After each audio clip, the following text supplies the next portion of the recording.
नमस्कार, आप देख रहे हैं इंडिया हेड। मैं हूं आपके साथ राघवेंद्र। उत्तर प्रदेश के खास डिबेट में आप सबका स्वागत है। बस इतनी आरजू है आज मेरी सियासत में तेरा हिस्सा हो भरपूर। ये जो शेर मैंने कहा वो आज उत्तर प्रदेश में समाजवादी पार्टी के उम्मीदवारों के लिस्ट के साथ सटीक बैठता है। जी हां, आज समाजवादी पार्टी ने 10 सीटों में से 6 सीटों पर अपने उम्मीदवारों के नाम घोषित कर दिए। उन 6 में से 4 उम्मीदवार ऐसे हैं जिनको टिकट मिलने का आधार ये है कि उनके परिवार का पार्टी में दबदबा है, जो इस बात की ओर इशारा कर रही है कि समाजवादी पार्टी के नेताओं की आरजू यही है कि उनके आने वाली पीढ़ियों का भी सियासत में हिस्सा भरपूर बना रहे। इन सबको लेकर बीजेपी अब हमलावर है। परिवारवाद को लेकर लगातार समाजवादी पार्टी को घेर रही है। इतना ही नहीं, कांग्रेस से तालमेल को लेकर भी बीजेपी प्रहार कर रही है। तो आज इसी परिवारवाद के खेल और सपा के कांग्रेस से बिगड़ते तालमेल पर चर्चा करेंगे। उससे पहले देखिए ये खास रिपोर्ट।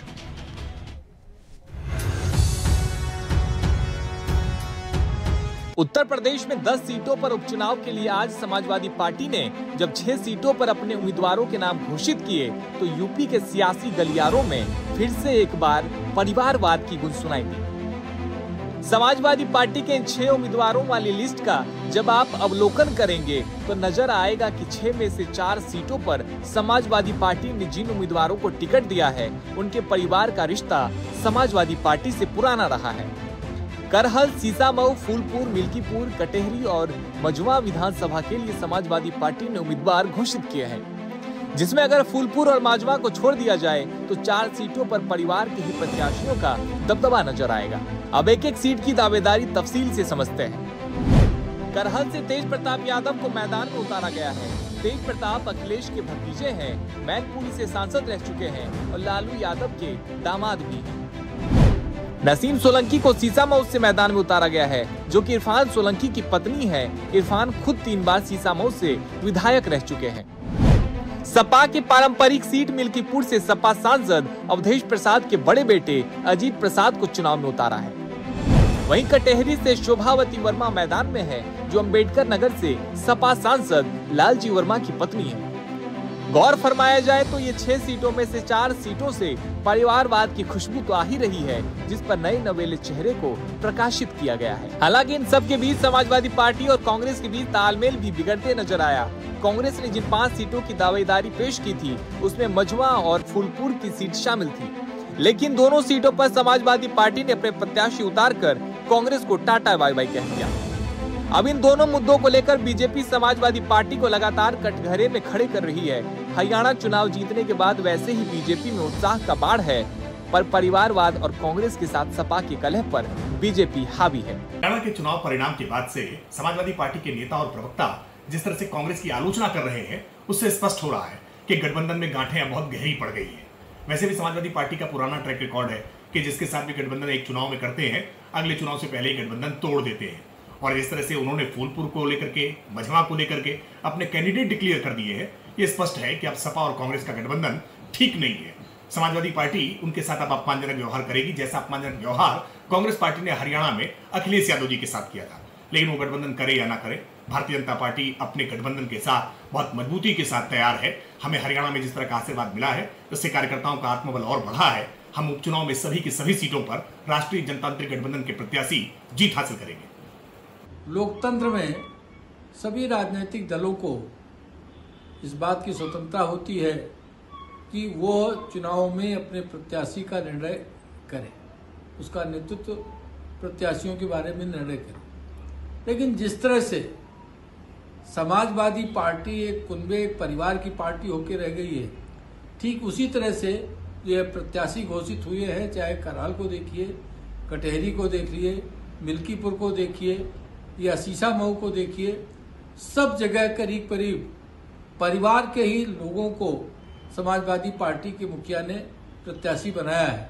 यूं तो पूरे देश की सियासत में और खासकर उत्तर प्रदेश में परिवारवाद को लेकर वाद विवाद हर बार नजर आता है। और अब जब उत्तर प्रदेश में 10 सीटों पर उपचुनाव की बारी है, तब समाजवादी पार्टी ने 6 उम्मीदवारों की लिस्ट जारी कर एक बार फिर अपने आप को परिवारवाद के जाल में फंसा लिया है। जिस तरह से लगातार बीजेपी और अन्य विपक्षी पार्टियां इन सब को लेकर समाजवादी पार्टी को परिवारवाद के चक्रव्यूह में घेर रही है, तो अब देखना होगा इस चक्रव्यूह को समाजवादी पार्टी कैसे तोड़ पाती है।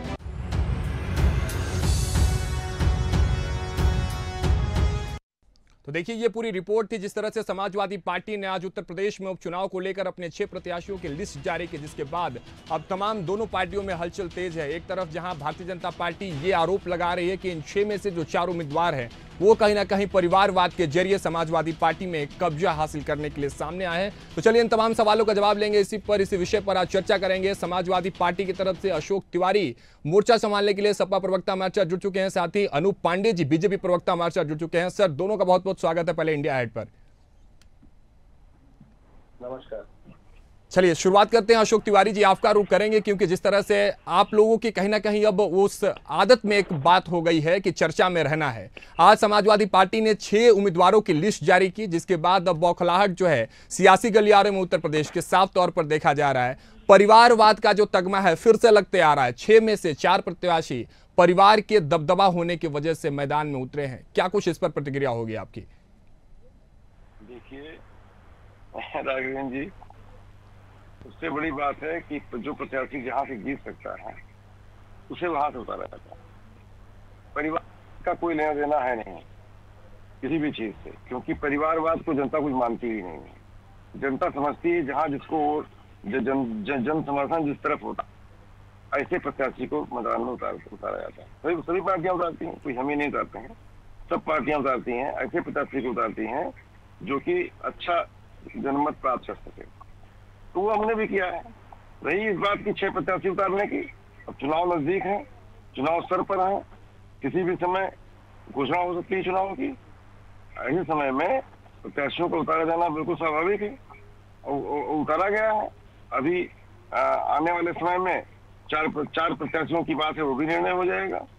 लेकिन सवाल इस बात का है कि भारतीय जनता पार्टी इसमें घबराई हुई है। भारतीय जनता पार्टी अच्छी तरह समझ रही है कि उत्तर प्रदेश में उसके हाथ से तोते उड़ चुके हैं, जनता उसे दूर जा चुकी है। पिछड़े दलित सबसे ज्यादा बेचैन है उत्तर प्रदेश में आज, उन्हें उनका हक नहीं मिल रहा है, युवाओं को उनका हक नहीं मिल रहा है। युवा बेचैन है, किसान बेचैन है, कौन खुश है? आधी आबादी महंगाई की मार झेल रही है। इस समय उत्तर प्रदेश की जो स्थिति है, मुद्दों से भटक करके योगी बाबा कहीं और ही राग अलाप रहे हैं। कटेंगे तो बटेंगे जैसे बयान दे रहे हैं। तमाम बिल वापस लेने पड़े इनको। इनके अपने में ही मार काट चल रही है। इनके विधायक कुछ कह रहे हैं, इनके पूर्व मंत्री कुछ कह रहे हैं, और वो सभी ऐसी बातें कह रहे हैं कि 227 में हार जाएंगे, 27 में भाजपा हार जाएगी, बुरी तरह हार जाएगी, 10 चुनाव हार जाएगी। ये हम नहीं कह रहे हैं, ये इनके विधायक कह रहे हैं। सवाल इस बात का है, केशव जी कुछ कह रहे हैं, योगी जी कुछ कह रहे हैं। चलिए ठीक है, ये अपने में ही कटे मरे जा रहे हैं और जनता की तो परवाह है ही नहीं। इस समय सरकार ही अस्थिर है उत्तर प्रदेश में, अधिकारी भी इनकी नहीं सुन रहा है।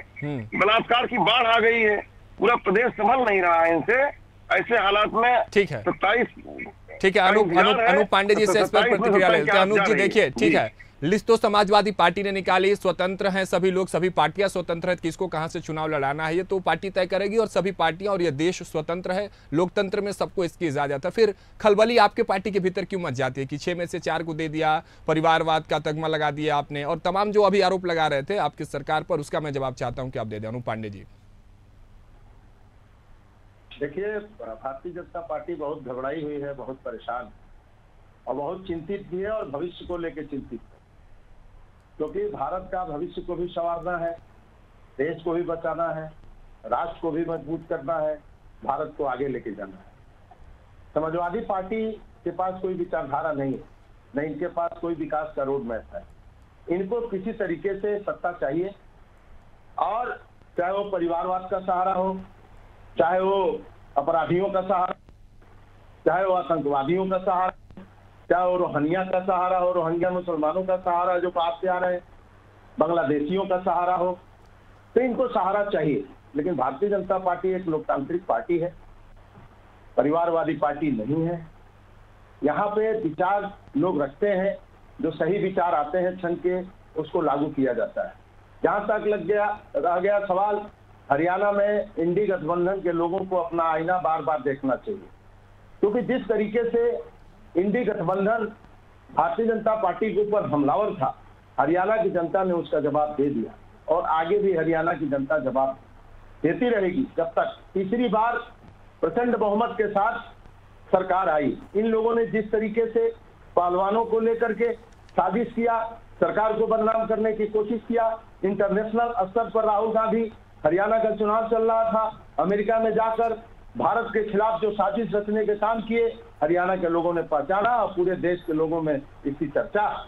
इसलिए हरियाणा के लोगों ने ये ठाना कि हरियाणा में भारतीय जनता पार्टी को प्रचंड बहुमत के साथ सरकार बने। ठीक है, तो इन लोगों को आईना अपना बार ठीक है, बार ठीक है। गठबंधन के लोगों चलिए, को देखना मैं चाहिए। समझ गया आप क्या पूछना चाह रहे हैं, क्या समझना चाहता हूँ, और क्या ये चाह रहे हैं। मैं चाहते हैं। अशोक तिवारी जी से जवाब ले लेता हूँ। अनूप पांडे जी, देखिए अशोक तिवारी जी, अनूप पांडे जी का कहीं ना कहीं इशारा इस ओर भी है कि हरियाणा का चुनावी नतीजे जो हैं वो कल आते हैं और उसके बाद तुरंत आप आज लिस्ट जारी कर देते हैं। आपका कांग्रेस से गठबंधन है उत्तर प्रदेश में, फूलपुर और मांझवा की सीट कांग्रेस मांग रही थी, आपने उनको दिया नहीं, उनसे बातचीत नहीं की, ऐसे कांग्रेस भी कहते नजर आ रही है और अचानक से आपने लिस्ट निकाल दी है 6 लिस्टों की।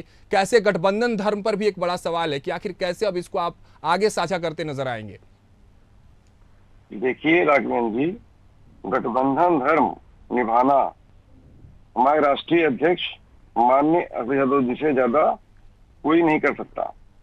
जिस तरह से गठबंधन धर्म निभा रहे हैं अभी भी और निभाने का प्रयास कर रहे हैं, वैसा कोई कर ही नहीं सकता, मिसाल ही नहीं मिलेगी। लेकिन ये तो धर्म से विपरीत दिखाई दे दिया, अचानक से आपने 6 लिस्ट जारी कर दी 6 उम्मीदवारों की। मैं आगे बोल रहा हूँ, आगे अपनी बात कंटिन्यू कर रहा हूँ। किस संदर्भ में कह रहा हूँ, मैं किस संदर्भ में कह रहा हूँ, ये बात बोलने जा रहा हूँ।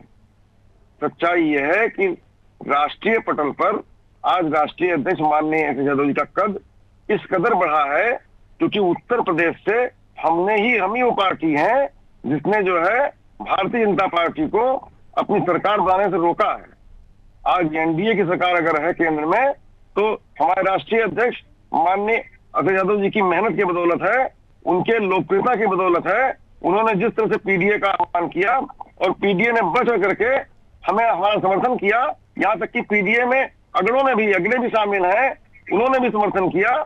जो समाजवादी अगड़े हैं, जो समान विचारधारा के हैं, जो सबको समान रूप से देखते हैं, ऐसे अगड़े की बात कर रहा हूं मैं। कौन से धर्म की बात कर रहे हैं? मैं थोड़ा सा रोक रहा हूं। अशोक तिवारी जी सुन लीजिए, एक सवाल सुन लीजिए फिर आगे जारी रखिएगा। मोदी जी का जिस आप गठबंधन धर्म की बात कर रहे हैं, सुनिए ना राजनाथ सिंह की जीत का अंतर कम न होता। अशोक जी सुन लीजिए, तो किस गठबंधन धर्म की बात कर रहे हैं, किस मोहब्बत और मित्रता की बात आप कर रहे हैं? शांतनु राय के लिए अजय राय टिकट मांग रहे थे मझवा से, आपने बातचीत नहीं की। खैर ये भी देखिए परिवारवाद का एक जीता जागता उदाहरण है। शांतनु राय जो अजय राय के पुत्र हैं, सुपुत्र हैं, उनके लिए टिकट मांग रहे थे मझवा से। मझवा और फूलपुर उनकी डिमांड थे, उसको तो फुलफिल नहीं किया आपने। शांतनु राय वाले पर भी कहीं ना कहीं आपने कह दिया कि चलिए अब दरकिनार हो जाइए, फूलपुर और मझवा दोनों हम अपने प्रत्याशी उतारेंगे। बातचीत की क्या आपने कांग्रेस ने? कौन से गठबंधन धर्म की बात कर रहे हैं आप? मैं अभी बात कंप्लीट कर नहीं पाया हूँ, कंप्लीट बहुत संक्षेप में बात नहीं बोल रहा हूँ मैं। डायरेक्ट मुद्दे पे आइए ना, डायरेक्ट बात पे आइए, बहुत घुमाइए मत, सीधे अपने गठबंधन धर्म पे बात करिए।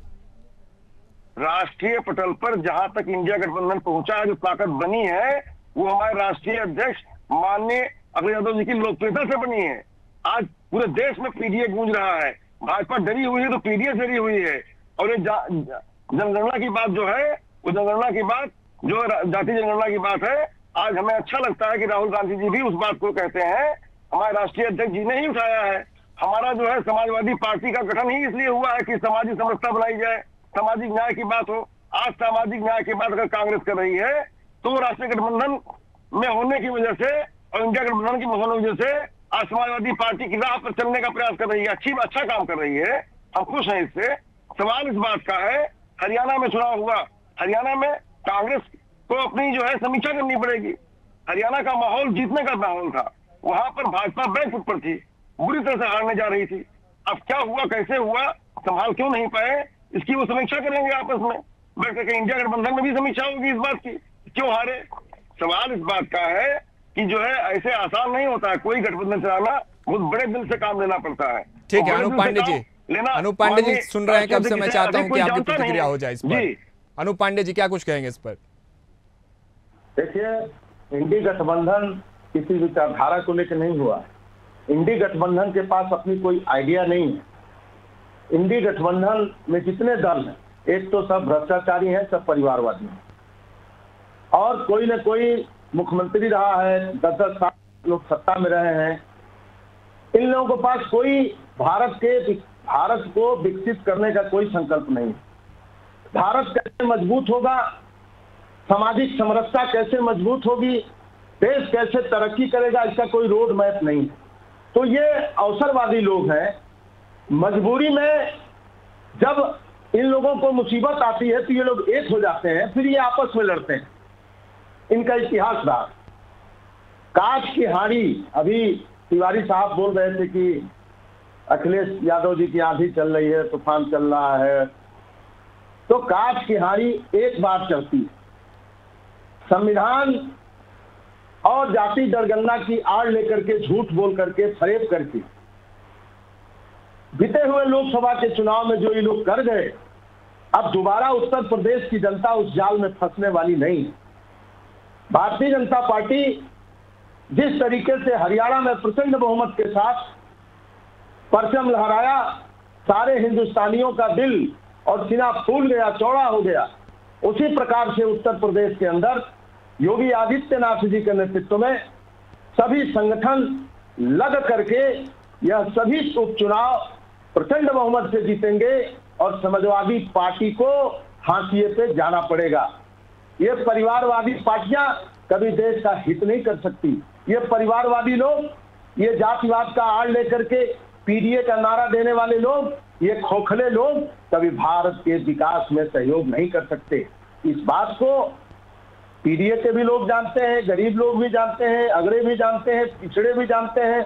हम बांटने की राजनीति नहीं करते, ये बांटने की राजनीति करते हैं। ठीक है, अशोक तिवारी जी आपसे जवाब लेना चाहते हैं। देखिए, जब मैंने, ठीक है, अनूप पांडे जी आता हूं, आपके पास वापस लौटता हूं, अशोक तिवारी जी से जवाब ले लेते हैं। देखिए, जब मैंने डिबेट की शुरुआत करी थी अशोक तिवारी जी, तो मैंने एक बात कही थी, दो पंक्ति थी, एक शेर था कि बस इतनी आरजू है आज मेरी सियासत में तेरा हिस्सा भरपूर हो। तो इस बात की ओर इशारा तो कर रही है। फुलपुर और मझवा को जब आप छोड़ देते हैं अशोक तिवारी जी, तो देखिए किस तरह से परिवारवाद की खुशबू जो है आपकी लिस्ट से निकल के सामने आ रही है। क्या आधार देखकर आपने परिवारवाद के एक परिवार के लोगों को, जिस तरह से अनूप पांडे जी का भी आरोप है कि देख लीजिए कोई पहले से सांसद रहा है, कोई विधायक रहा है, कोई मंत्री रहा है, उनके घर के परिवारों को, उनके पत्नी को, बेटे को, पोते को, भतीजे को टिकट दे रहे हैं आप लोग, क्या बेहतर विकल्प नहीं हो सकता है? क्या अन्य चेहरों को मौका नहीं दे सकते हैं क्या? मैं राघवेंद्र भाई आपको 2 लाइन में संक्षेप में इसका जवाब देते हुए और बातें जो जरूरी है जो उठाई है हमारे अनूप जी ने, उसका जवाब देने जा रहा हूँ।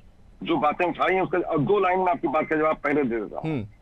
सवाल इस बात का है, जो आप कह रहे हैं उसका कोई भी उत्तर हमें नहीं देना है, क्योंकि हमें रिजल्ट से मतलब है और रिजल्ट में 10 के 10 उपचुनाव हम जीतने जा रहे हैं। That is all. उसी हिसाब से टिकट दिए गए हैं जो 10 के 10 उपचुनाव जिता दें। चुनाव जीतने के अलावा और कोई कुछ होता है क्या? लोकतंत्र में चुनाव आप जीते जाइए, चुनाव जीतिए, यही होता है, और तो कुछ होता नहीं है। जिसको जनता पसंद करती है उसको जिताती है, जहां जन समर्थन होता है वो जीतता है। ये बात यही समाप्त करता हूँ। अब मैं कहना चाहता हूं कि जो भी भाई कह रहे थे, संविधान की बात कर रहे थे, जातीय जनगणना की बात कर रहे थे। जातीय जनगणना तो हमारा लक्ष्य है ही है। हमारी पार्टी का गठन ही हुआ है सामाजिक न्याय के लिए।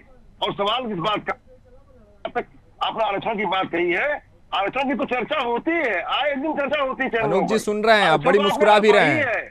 आरक्षण तो हड़पा ही है, 69,000 शिक्षक भर्ती घोटाला इसका ताजा प्रमाण है। मतलब किशोर तिवारी जी, चुनाव जीतने के लिए कुछ भी, चुनाव जीतने के लिए पूरे परिवार को झोंक देना है। अनूप पांडे जी देखिए क्या कुछ कह रहे हैं, चुनाव जीतने के लिए कहीं आप कुछ अगर कहना चाहते हैं अनूप जी।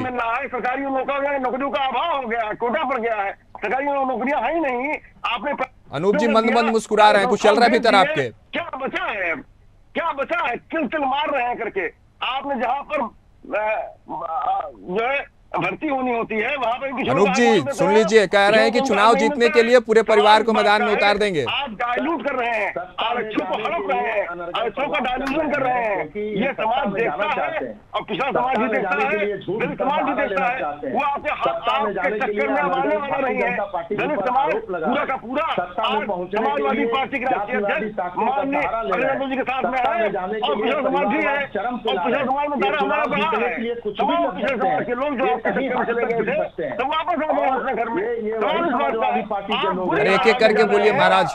अशोक जी, अनूप जी, चुनाव जीतना है, यहाँ बैठ कर इंडिया हाइट पर डिबेट नहीं जीतनी है महाराज, सुन लीजिए। न जवानों की चिंता है, न मजदूरों की चिंता है, न उत्तर प्रदेश कैसे विकसित होगा इसकी चिंता है। उत्तर प्रदेश में कैसे दंगा खत्म होगा इसकी चिंता इनको नहीं है। उत्तर प्रदेश तरक्की के रास्ते पर कैसे जाएगा इसकी चिंता इनको नहीं है। उत्तर प्रदेश प्रगति के रास्ते पे योगी बाबा के नेतृत्व में तेज दौड़ रहा है। इनको तो बधाई देना चाहिए योगी आदित्यनाथ जी को। लेकिन अनूप जी, भारतीय जनता पार्टी भी, सुनिए ना अनूप जी, प्रदेश के लिए सोच रहा, अनूप जी, तो इनको बर्दाश्त नहीं हो रहा। इनको तो सत्ता चाहिए।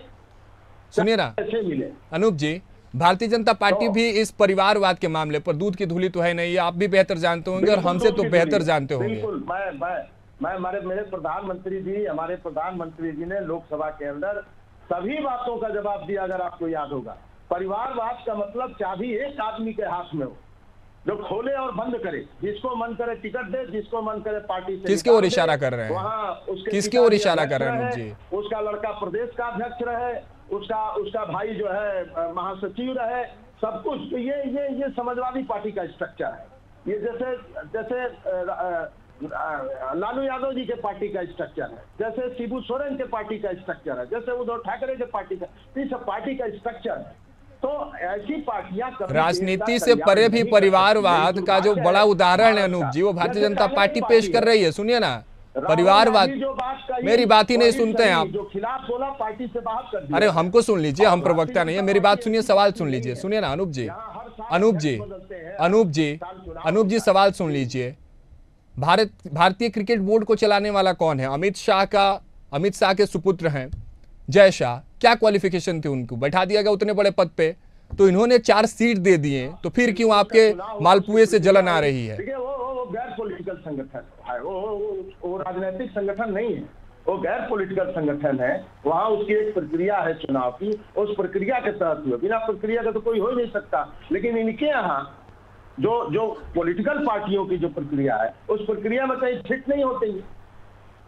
दबदबा देश की स्पोर्ट्स एकेडमी में क्या कुछ दबदबा होती है? अनूप पांडे जी, अब ये बता रहे हैं कि नॉन पॉलिटिकल हिस्सा है, तो उसका पॉलिटिकल से कोई संबंध नहीं है। भाई कोई सोसाइटी का अध्यक्ष हो जाना, किसी खेल कूद क्वालिफिकेशन की बात हो रही थी, ये एक अलग है। क्वालिफिकेशन ये कोई थोड़ा कि अमित शाह जी उसके अध्यक्ष रहे हो क्रिकेट बोर्ड के, फिर उनके बच्चे हुए, फिर अमित शाह के बच्चे, किसी अन्य व्यक्ति के बेटे को भी तो वहाँ बिठाया जा सकता था ना अनूप जी, किसी अन्य व्यक्ति के, किसी छोटे। अमित शाह जी क्रिकेट बोर्ड में रहे हैं क्या? कभी क्रिकेट बोर्ड के अध्यक्ष रहे हैं क्या? हमारे गृह मंत्री जी कभी क्रिकेट बोर्ड के सदस्य रहे हैं क्या? देखिए, मेरा कहना यही अनूप जी कि किसी कुर्सी पर वो व्यक्ति बैठे जिसके पास अनुभव है। किसी कुर्सी पर वो व्यक्ति बैठे जिसको उस क्षेत्र का अनुभव हो, उस क्षेत्र की जानकारी हो। अगर बहुत पीडीए से प्यार है आज, तो समाजवादी पार्टी का राष्ट्रीय अध्यक्ष किसी मुसलमान को बना के दिखा दीजिए, किसी बैकवर्ड को बना के, और यादव छोड़ किसी को बना के दिखा दीजिए। वो भी यादव छोड़िए, उस परिवार को छोड़ करके किसी को बना दीजिए, मैं मान जाऊं। ठीक है, बना दीजिए, बना के दिखा दीजिए। ठीक है।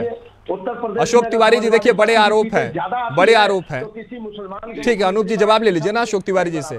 अशोक जी जवाब दे दीजिए। मेरा कहना बस ये है कि चाहे वो पॉलिटिकल कोई एरा हो, चाहे नॉन पॉलिटिकल एरा हो, किसी जगह पर वो व्यक्ति बैठे जिसके पास अनुभव हो, जिसके पास उस क्षेत्र की जानकारी हो, चाहे वो राजनीतिक कोई दल हो, चाहे गैर राजनीतिक कोई पद हो। अशोक तिवारी जी, और ये सवाल इसलिए क्योंकि मिल्कीपुर से जो अजीत प्रसाद लड़ रहे हैं चुनाव, उनका क्या कुछ अनुभव है? पहली बार चुनाव लड़वा रहे हैं आप उनको, इसलिए मैं पूछ रहा हूँ ये सवाल कि किसी कुर्सी पर वो बैठे जिसको अनुभव हो, ना कि किसी के पिताजी बहुत बड़े बिजनेसमैन हैं तो वो पूरे बिजनेस को ऑल ओवर वर्ल्ड वही देख रहा हो, किसी के पिताजी किसी एकेडमी के हेड हो तो अगला हेड वही हो। मैं सवाल दोनों एजेंडे से पूछना चाह रहा हूँ, और आखिरी प्रतिक्रिया आप दोनों से जल्दी समाप्त कीजिए, समय कमी है हमारे पास। जी राघवेंद्र जी, देखिए भाई अनूप पांडे जी की बचकानी बातों का जवाब देना मुझे जरूरत नहीं है। दोनों लोग अनुभवी हैं, अब एक दूसरे को बचकानी क्या क्या आरोप लगाएंगे तो फिर इसमें मैं क्या करूंगा? दोनों लोग अनुभवी हैं। सच्चाई ये है कि भाजपा हारने जा रही है, भाजपा बैकफुट पर है, भाजपा अपना जनाधार खो चुकी है, भाजपा पीडीए से डरी हुई है, भाजपा राष्ट्रीय अध्यक्ष माननीय प्रदेश यादव जी के लोकप्रियता से डरी हुई है। आज भाजपा बहुत बुरी तरह से हारने जा रही है, और 10 के 10 चुनाव हारने जा रही है, 27 का चुनाव भी हारने जा रही है। इनके अपने विधायक ही कह रहे हैं, अपने मंत्री ही कह रहे हैं, आपस में ही सरपटौल है ये चुनाव, और जनता के बीच में क्या जाएंगे? परिवारवाद की यही परिभाषा है तिवारी जी, कि बाप अध्यक्ष, बेटा इसके बाद अखिलेश जी का, फिर इसके बाद लड़का अध्यक्ष बनेगा, फिर वो लड़के का लड़का अध्यक्ष बनेगा। इसी को चलिए, आप दोनों के इसी तमाम दावों के साथ कि उपचुनाव में आप जीतेंगे या हम जीतेंगे, इन्हीं दावों के साथ इस चर्चा को समाप्त करते हैं। अशोक तिवारी जी, आपका बहुत बहुत शुक्रिया हमारे साथ जुड़ने के लिए। अनूप पांडे जी, आपका भी बहुत बहुत शुक्रिया हमारे साथ जुड़ने के लिए। तो देखिए, चर्चा यही हम समाप्त करते हैं, समय कमी हमारे पास। लेकिन देखिए, सवाल यही है कि परिवारवाद को लेकर जो घमासान उत्तर प्रदेश में मचा हुआ है, ये जब तीर और ये जो धार जब आगे बढ़ेगी तो किस तरह से और आगे बढ़ते नजर आएगी। हालांकि जिस तरह से कांग्रेस के साथ गठबंधन धर्म को पीछे रखते हुए, किनारे करते हुए 6 लिस्टों की जो उम्मीदवारों की जो लिस्ट है वो समाजवादी पार्टी जारी कर देती है। अब देखना होगा कि जो 4 सीट बचे हुए हैं उन पर अब आगे क्या कुछ समीकरण सेट करके नजर आती है समाजवादी पार्टी उत्तर प्रदेश में। फिलहाल इस चर्चा में हमारे साथ इतना ही। आप बने रहिए इंडिया हाइट के साथ। मुझे दीजिए इजाजत। नमस्कार।